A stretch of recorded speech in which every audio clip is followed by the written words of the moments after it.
আমাৰ জীৱনত ভাল কাম কেনেদৰে প্ৰকাশ পাই উঠিব পাৰে?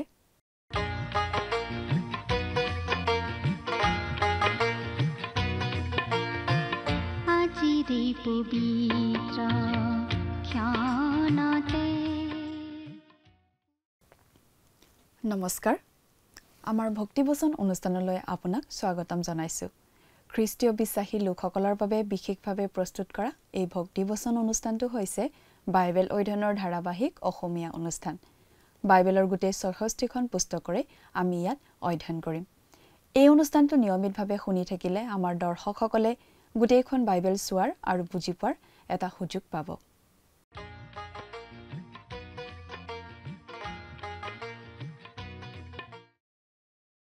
প্ৰিয় দৰ্শক, আপুনি যদি আমাৰ এই অনুষ্ঠানটো নিয়মিতভাৱে শুনি আছে, তেনেহ'লে আপুনি নিশ্চয় জানে যে আমাৰ আগৰটো অনুষ্ঠানত বাইবেলৰ পুৰণি নিয়ম খণ্ডৰ জিৰিমিয়া ভাৱবাদীৰ পুস্তকৰ ৭ নম্বৰ অধ্যায়ৰ পৰা ১০ নম্বৰ অধ্যায়ৰ ভিত্তিত আলোচনা আগবঢ়োৱা হৈছিল। আজিৰ অনুষ্ঠানত এই জিৰিমিয়া পুস্তকৰ ১১ৰ পৰা ১৩ নম্বৰ অধ্যায়ৰ ভিত্তিত আলোচনা আগবঢ়োৱা হ'ব। ৭ নম্বৰ অধ্যায়ৰ পৰা ১০ নম্বৰ অধ্যায়ত জিৰিমিয়াৰ যিবোৰ ভাৱবাণী আমি পাওঁ, সেইবোৰ ডেকা বয়সৰ ৰজা জোচিয়াই নিৰ্দেশ দিয়া শুদ্ধিৰ সময়ত যেতিয়া মন্দিৰত প্ৰভুৰ বিধান পুস্তকখন আৱিষ্কাৰ হৈছিল, তাৰ পাছত দিয়া হৈছিল। জিৰিমিয়াৰ পিতৃ হিলকিয়া পুৰোহিতে মন্দিৰত প্ৰভুৰ বিধান পুস্তকখন বিচাৰি পাইছিল। মন্দিৰটো পৰিষ্কাৰ কৰি মেৰামতি কৰি পুনৰ ব্যৱহাৰ কৰা হ'ল। তাৰ পাছত জিৰিমিয়া ভাৱবাদীয়ে যীশুৱাৰ গৃহৰ দুৱাৰত থিয় হৈ তেওঁৰ লোকসকলক ভাৱবাণী কৰিব ধৰিছিল। ঈশ্বৰে গ্ৰহ নক্ষত্ৰবোৰ নিজ নিজ কক্ষপথত স্থাপন কৰি সঠিক স্থানত স্থাপন কৰিলে। আমিও সকলো কথাৰ বাবে তেওঁৰে বাক্যত ভৰসা কৰি চলা উচিত। ঈশ্বৰে তেওঁৰ বাক্যৰ যোগেৰে আমাৰ আগত যি প্ৰকাশ কৰি থৈছে, তাক অৱজ্ঞা কৰি মানুহে শুদ্ধ পথেৰে চলাত সফল হ'ব নোৱাৰে।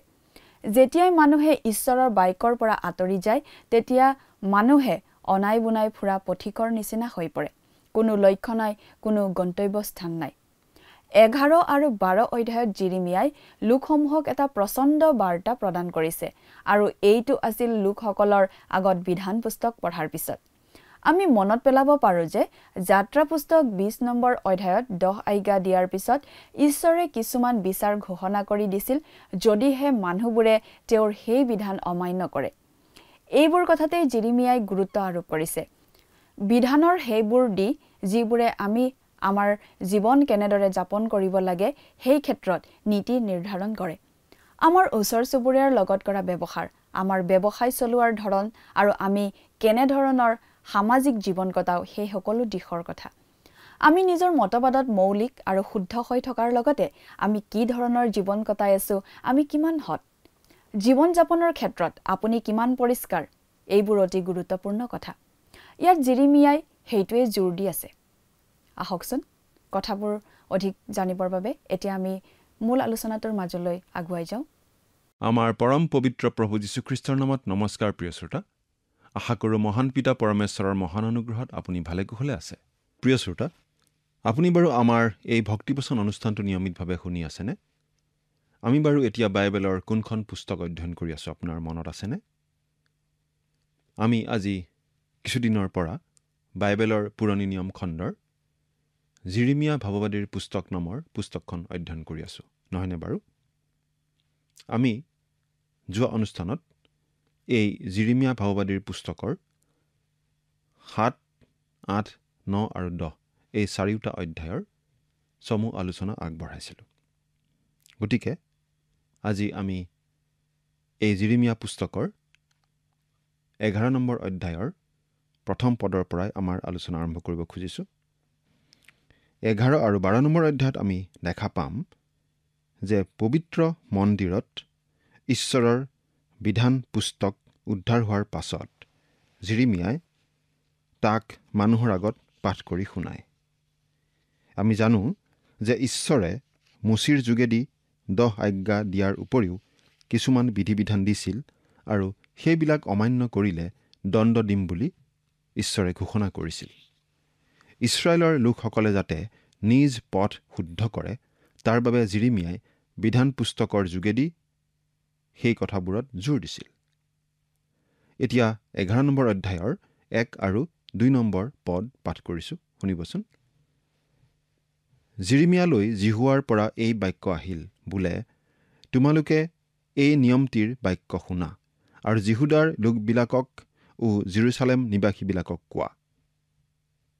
প্ৰিয় শ্ৰোতা, বিধান পুস্তকখন উদ্ধাৰ হোৱাৰ পাছত তাক গোটেই মানুহৰ আগত পঢ়ি শুনোৱা হৈছিল।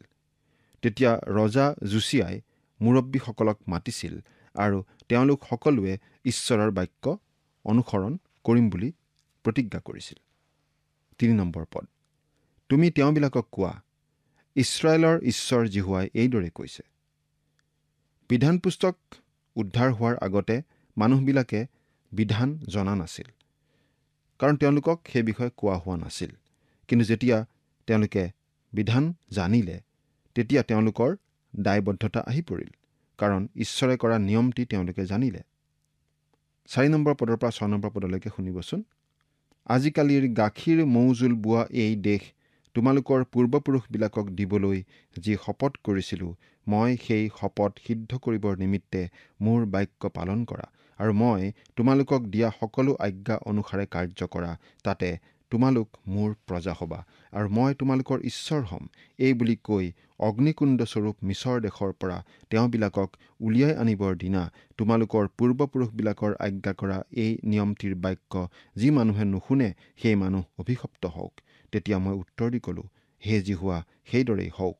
আৰু জিহুৱাই মোক ক'লে, জিহুদাৰ নগৰবোৰত আৰু জেৰুচালেমৰ আলিবোৰত এই সকলো বাক্য ঘোষণা কৰি কোৱা, তোমালোকে এই নিয়মটিৰ বাক্যলৈ কাণ দিয়া আৰু ইয়াক পালন কৰা। প্ৰিয় শ্ৰোতা, ঈশ্বৰে কৈছে যে তেওঁৰ নিয়মটিৰ বাক্য যিয়ে অমান্য কৰে তেওঁ অভিশপ্ত হওক। তাৰমানে তেওঁলোকে সৃষ্টিকৰ্তা ঈশ্বৰৰ বাহিৰে আন কাকো ঈশ্বৰ বুলি মানিব নালাগে আৰু সেৱা উপাসনা কৰিব নালাগে। এতিয়া ৯ নম্বৰ পদৰ পৰা ১৩ নম্বৰ পদলৈকে পাঠ কৰিছোঁ, শুনিবচোন। পাছে জিহুৱাই মোক ক'লে, জিহুদাৰ লোকবিলাকৰ আৰু জেৰুচালেম নিবাসীবিলাকৰ ভিতৰত চক্ৰান্ত পোৱা গৈছে।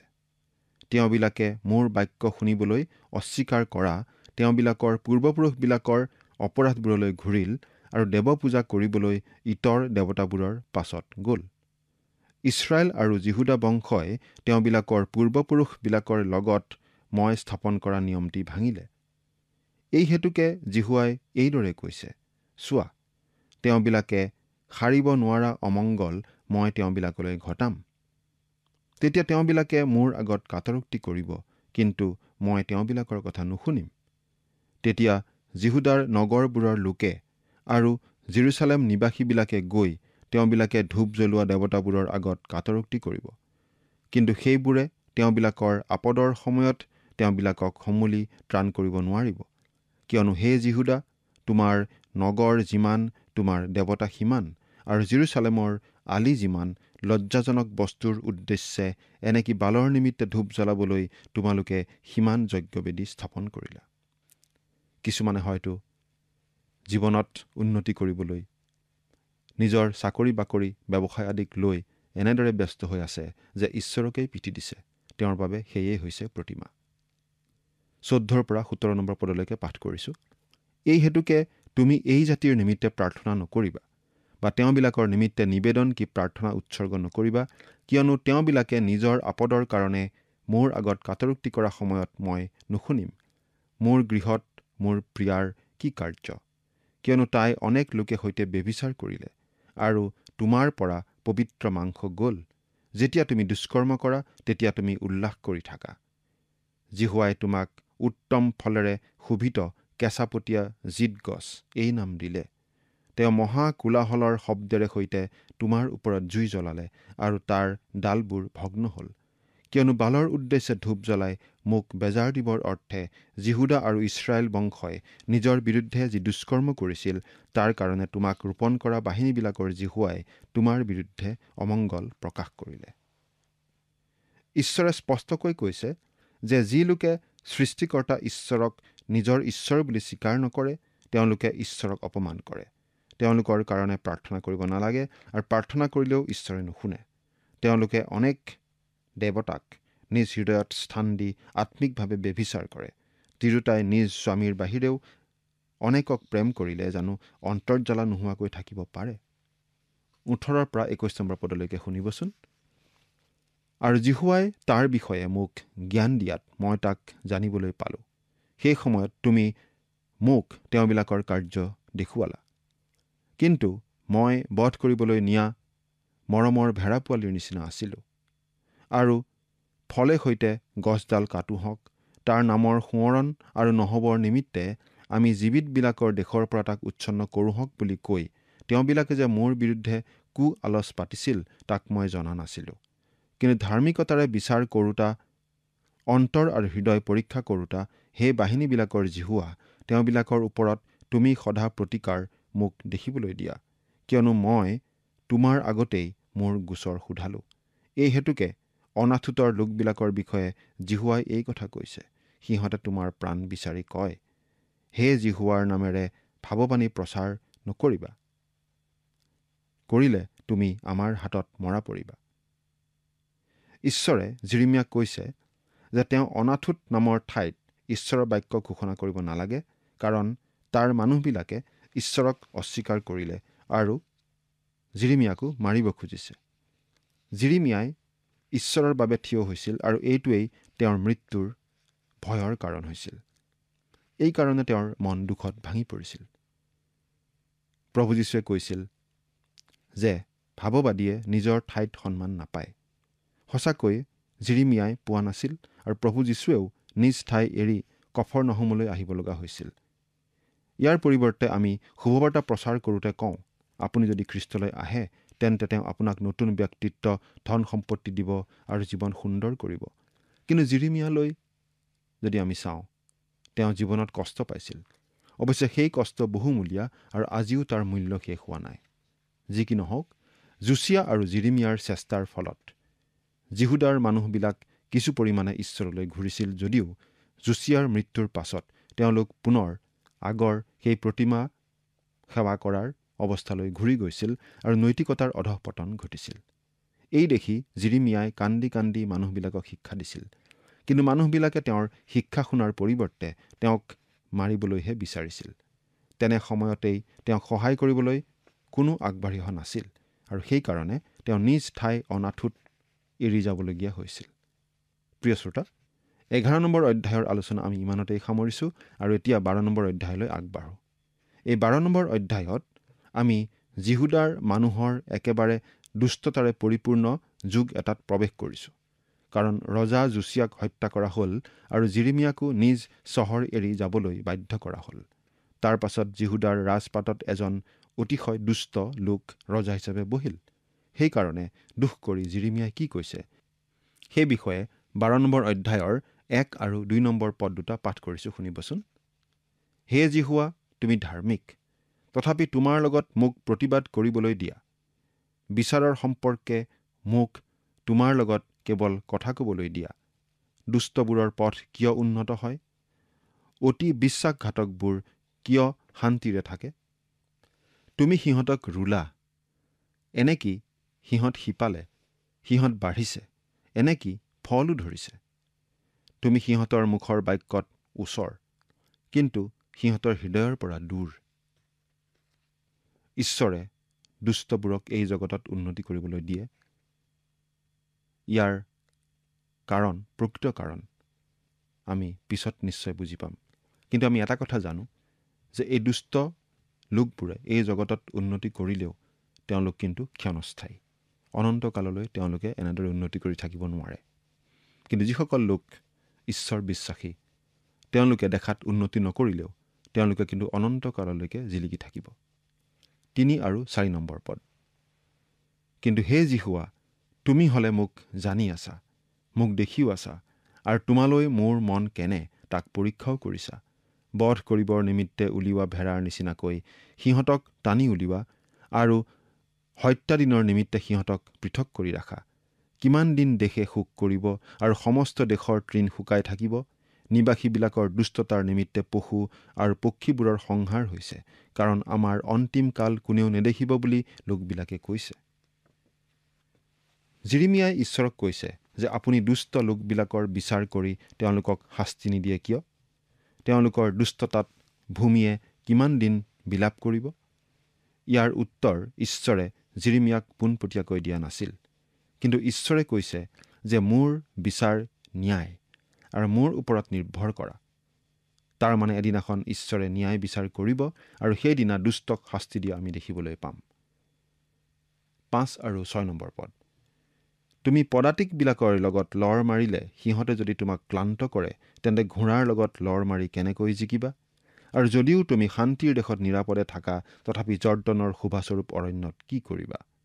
কিয়নো তোমাৰ ভাইবিলাকে তোমাৰ পিতৃবংশই তোমালৈ বিশ্বাসঘাতকতা কৰিছে। এনেকৈ সিহঁতেই তোমাক ধৰ ধৰ বুলি বৰকৈ চিঞৰিছে। সিহঁতে তোমাক ভাল কথা ক'লেও সিহঁতৰ কথাত প্ৰত্যয় নকৰিবা। ঈশ্বৰে জিৰিমিয়াক কৈছে যে যি ঘটিব সেই বিষয়ে জানিয়েই তুমি ভয় খাইছা, কিন্তু চকুৰে একো দেখাই নাই। কিন্তু ইয়াতকৈ ভয়াৱহ ঘটনা যেতিয়া ঘটিব, তেতিয়া তুমি কি কৰিবা? আজিও আচলতে আমি যি দেখি আছোঁ সেয়া একোৱেই নহয়, অৱস্থা আৰু অধিক বেয়া হ'ব। 7 পৰা 13 নম্বৰ পদলৈকে পঢ়িছোঁ। মই মোৰ গৃহ ত্যাগ কৰিলোঁ, মোৰ আধিপত্য এৰি দিলোঁ। মই মোৰ প্ৰাণ প্ৰিয়াক শত্ৰুৰ হাতত সোধাই দিলোঁ। মোৰ পক্ষে মোৰ আধিপত্য কাঠনিত থকা সিংহৰ নিচিনা হ'ল। সি মোৰ বিৰুদ্ধে গুজৰিছে, সেই নিমিত্তে মই তাক ঘিণ কৰিলোঁ। মোৰ আধিপত্য মোলৈ ফুটুকা ফুটুকি চৰাইৰ নিচিনা নহয়নে? তাৰ চাৰিওফালে হিংসক চৰাইবোৰ নাইনে? তোমালোকে যোৱা, মোৰ আধিপত্য ভোজন কৰিবলৈ বনৰীয়া পশু আটাইবোৰক গোটাই আনাগৈ। অনেক ভেড়াৰখীয়াই মোৰ দ্ৰাক্ষাবাৰী নষ্ট কৰিলে, মোৰ ভাগ ভৰিৰ তলত মোহাৰিলে। মোৰ সন্তোষজনক ভাগ ধ্বংস অৰণ্য কৰিলে। সিহঁতে তাক উচ্ছন্ন ঠাই কৰিলে, সেয়ে ধ্বংস হৈ মোৰ আগত বিলাপ কৰিছে।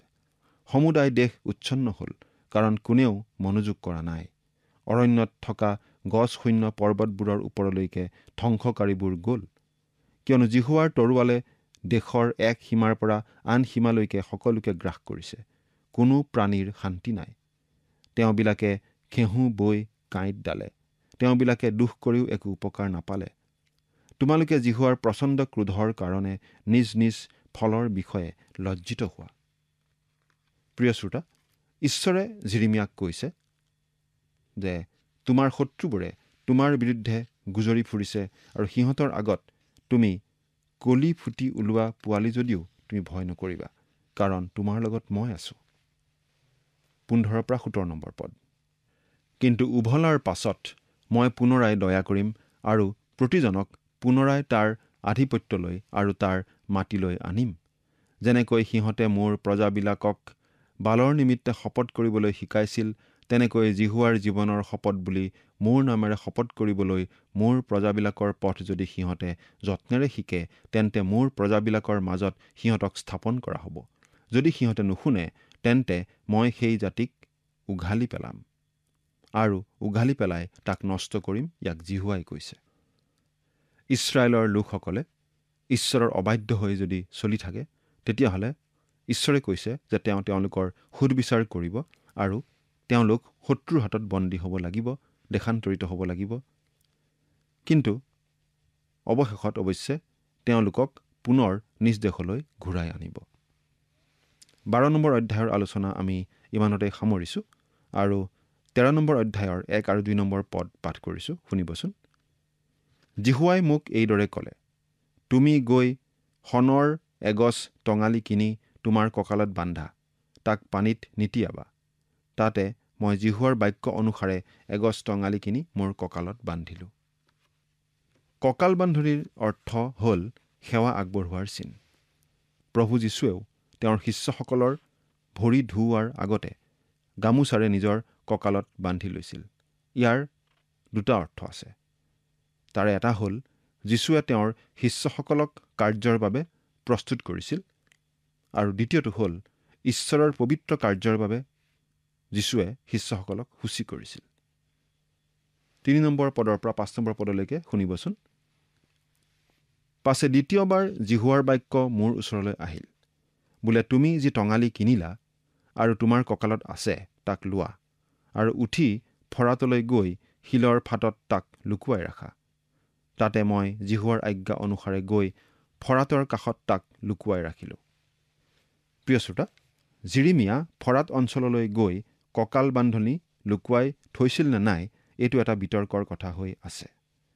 কিন্তু আমাৰ বিশ্বাস যে তেওঁ তালৈ গৈছিল আৰু তাৰ পৰা ঘূৰি অহাৰ পাছত মানুহবিলাকে তেওঁক নিশ্চয় সুধিছিল যে তেওঁ ফৰাতলৈ ৰজাৰ কামৰ বাবে নে ব্যৱসায়ৰ বাবে গৈছিল।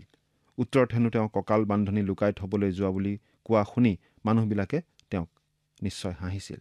যি কি নহওক 6 আৰু 7 নম্বৰ পদ শুনিবচোন। পাছে বহুদিন গলত জিহুৱাই মোক ক'লে, তুমি ফৰাতলৈ যোৱা আৰু মই তাত লুকুৱাই ৰাখিবলৈ তোমাক আজ্ঞা দিয়া টঙালি গছ তাৰ পৰা আনাগৈ। তেতিয়া মই ফৰাতলৈ গৈ মই লুকুৱাই থোৱা ঠাইৰ পৰা টঙালি গছ খানি আনিলোঁ। কিন্তু চোৱা, সেই টঙালি গছ নষ্ট হ'ল, কোনো কাৰ্যৰ যোগ্য নাছিল। জিৰিমিয়াই যিডাল কঁকাল বান্ধনি পিন্ধিছিল সেইডাল ধুব নালাগিছিল। গতিকে সেইডাল লেতেৰা হৈ হৈ ইমান লেতেৰা হৈছিল যে তাক আৰু পিন্ধিব নোৱাৰিছিল। তেতিয়া তেওঁ সেইডাল পুতি থৈছিল আৰু পাছত খান্দি দেখিছিল যে সেইডাল আৰু কোনো কামৰ নহয়।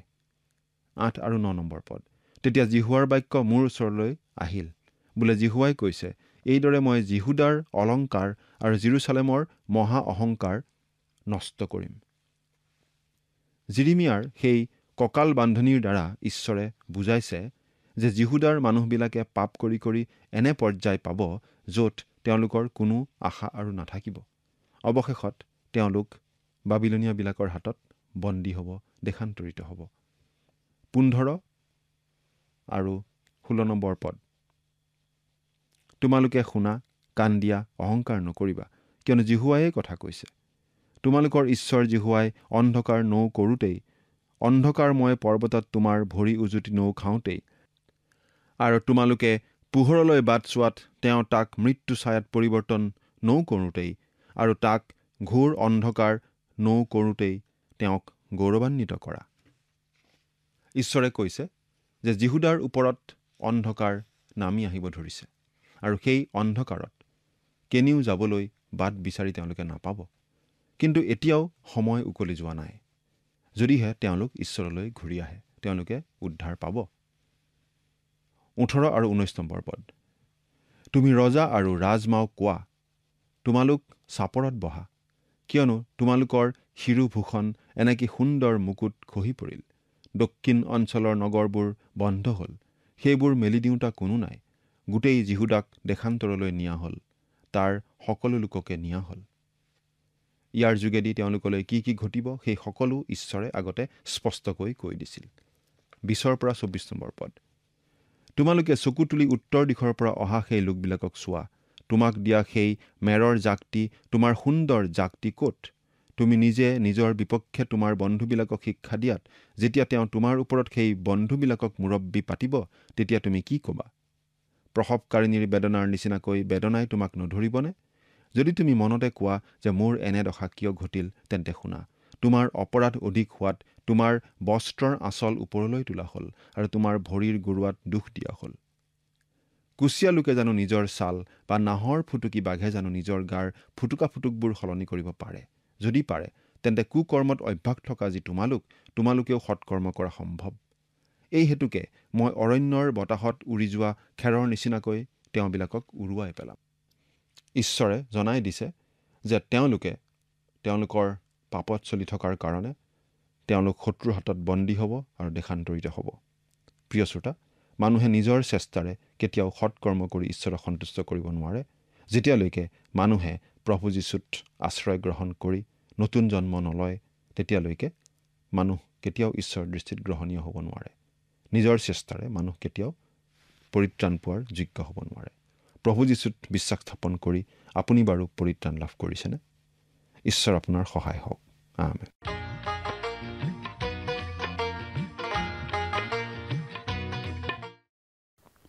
ঈশ্বৰৰ নিৰ্দেশ মতে জিৰিমিয়াই কঁকালৰ টঙালিডাল ফৰাত নদীৰ শিলৰ ফাটত লুকুৱাই ৰাখিছিল। তেনেদৰে থৈ দিয়া জিৰিমিয়াৰ কঁকালৰ টঙালিডাল নষ্ট হৈ গ'ল, ব্যৱহাৰৰ অনুপযোগী হৈ গ'ল, একো কামত নহা হ'ল। তাৰ দ্বাৰা ঈশ্বৰে এইটো বুজাইছিল যে ইছৰাইল জাতিক তেওঁ কঁকালৰ টঙালি স্বৰূপে বাছি লৈছিল, কিন্তু তেওঁলোকে বাৰে বাৰে ঈশ্বৰক পিঠি দি অধৰ্মৰ মাজত ডুব যোৱাৰ বাবে তেওঁলোকৰো সেই একে অৱস্থা হ'ব, য'ত তেওঁলোকৰ বাবে কোনো আশা নাই। তেওঁ যে তেওঁলোকক বেবিলনৰ বন্দীত্বলৈ পঠিয়াবলৈ গৈ আছে সেই কথা জনাই দিছিল। স্বাৰ্থপৰ ব্যক্তিৰ বাবে ভাল কাম কৰাটো অসম্ভৱ যেতিয়ালৈকে এজন মানুহে ঈশ্বৰৰ মহিমা আৰু সন্মানৰ বাবে নিজৰ কাম নকৰে তেতিয়ালৈকে তেওঁ কেৱল স্বাৰ্থপৰ কাৰণত নিজৰ বাবে কামবোৰ কৰি থাকে বেয়া হৃদয়ৰ পৰা কোনো প্ৰকৃত ভাল কাম ওলাব নোৱাৰে প্ৰিয় দৰ্শক আজিলৈ আমাৰ অনুষ্ঠানটো ইমানতে সামৰণি মাৰিব খুজিছো পৰৱৰ্তী অনুষ্ঠানত আপোনালোকক পুনৰ লগ পোৱাৰ আশা ৰাখিলো সামৰণিতে আহকচোন খন্তে প্ৰাৰ্থনাত মূৰ দুৱাও স্বৰ্গত থকা অতি মৰমীয়াল দয়ালু পিতৃ ঈশ্বৰ প্ৰভু তোমাক ধন্যবাদ দিছো সুন্দৰ সময় সুন্দৰ সুযোগ প্ৰভু তুমি আমাক আটাইকে দিয়াৰ বাবে দয়ালু মৰমীয়াল পিতৃ ঈশ্বৰ বিশেষকৈ সময়তে প্ৰাৰ্থনা কৰিছো তোমাৰ পবিত্ৰ বাক্য অধ্যয়নৰ যোগেদি প্ৰভু আমি যি শিকিলো তুমি প্ৰত্যেককে আশীৰ্বাদ কৰিবা আৰু বিশেষকৈ প্ৰভু কোনোবা তোমাৰ এই বাক্য শুনি প্ৰভু তেওঁলোকে যদি নিজৰ জীৱনটো প্ৰভু শুধৰণি কৰিব বিচাৰিছে প্ৰভু তুমি তেওঁলোকক সহায় কৰা যাতে তেওঁলোকে পৰিৱৰ্তন হৈ প্ৰভু নিজকে সম্পূৰ্ণৰূপে তোমাৰ হাতত সুধাই যাতে তেওঁলোকে আহি থকা দিনকেইটাত প্ৰভু ভাল বিশ্বাসী ৰূপে যাতে আগবাঢ়ি যাবলৈ পাৰিব তেনে আশীৰ্বাদ প্ৰভু তেওঁলোকৰ জীৱনত প্ৰভু তুমি দান কৰিবা আৰু সদায় তোমাত বিশ্বাস ৰাখি ভৰসা ৰাখি চলাত প্ৰভু তুমি সহায় কৰিবা এই সকলো যাচনা মহান ত্ৰাণকৰ্তা প্ৰভু যীশু খ্ৰীষ্টৰ নামত অৰ্পণ কৰিছো আমেন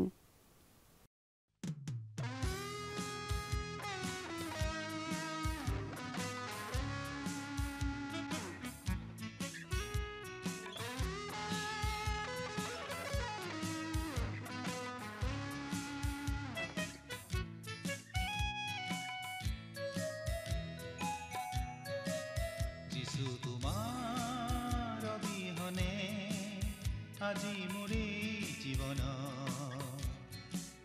আৰু একো নিবিচাৰো যিছু তোমাৰ অবিহনে আজি মোৰে জীৱন আৰু একো নিবিচাৰো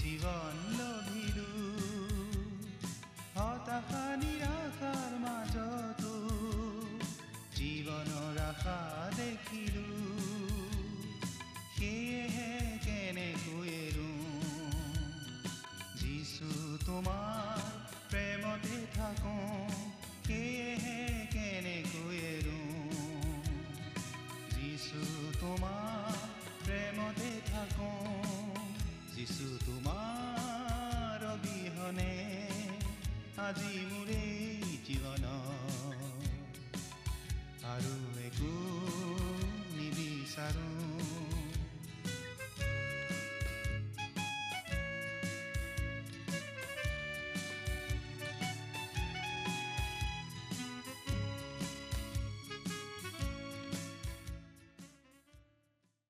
প্ৰিয় শ্ৰোতা দৰ্শক আশা কৰোঁ ভক্তিবচন অনুষ্ঠানটি উপভোগ কৰি আপোনাৰ নিশ্চয় ভাল লাগিছে এই বিষয়ে আপোনাৰ মতামত জানিব পাৰিলে আমি নথৈ আনন্দিত হ'ম আপোনাৰ যদি আমাৰ এই অনুষ্ঠানটি উপভোগ কৰি ভাল লাগিছে তেন্তে অনুগ্ৰহ কৰি আমালৈ এটি মিছ কল দিয়কচোন আপোনাৰ এটা মিছ কল আমাৰ বাবে অতি মূল্যৱান প্ৰতিটো মিছ কল দিয়া সকলৰ মাজৰ পৰা এজন বিশেষ দৰ্শকক বাছি লৈ সপ্তাহৰ শেষত পুৰস্কৃতও কৰা হ'ব মিছ কল দিয়া নম্বৰটো হৈছে 0444908124 আপোনাৰ যদি কিবা প্ৰাৰ্থনাৰ বিষয় থাকে বা অধিক জানিবলৈ ইচ্ছা কৰে তেন্তে টেলিফোনৰ মাধ্যমেৰেও আমাক যোগাযোগ কৰিব পাৰে আমাৰ টেলিফোন নম্বৰটো হৈছে 7429840242 আপুনি আমালৈ